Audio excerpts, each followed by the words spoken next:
Selatan menyerahkan SK kepengurusan Porgosi di 13 Kabupaten Wan Kota. Penyerahan SK kepengurusan ini disaksikan ratusan pegiat Balogo, wayah seleksi Balogo di Gedung Olahraga Hasanuddin HM di Jalan Pangeran Antasari, Banjarmasin Tengah. Penyerahan SK One Stempel Porgosi ini juga diterima langsung oleh Ketua Porgosi di Kabupaten Wan Kota.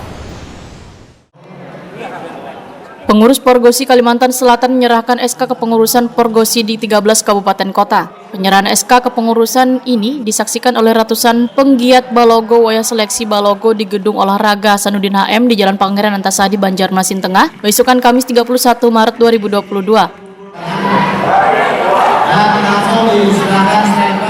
Ketua Porgosi Kalimantan Selatan Muhammad Yamin Waitakoni Prima TV memadahkan kesempatan ini akan diserahkan SK kepengurusan Porgosi di 13 Kabupaten Wan Kota di Kalimantan Selatan. Penyerahan SK One Stempel Porgosi ini terima langsung oleh Ketua Porgosi di Kabupaten Wan Kota. Wakil Ketua DPRD Banjarmasin ini pun berharap dengan terbentuknya kepengurusan Porgosi di setiap Kabupaten Wan Kota, maka permainan Balogo akan semakin berkembang, sehingga upaya pelestarian permainan tradisional ini bisa terorganisir dengan baik hingga ke daerah.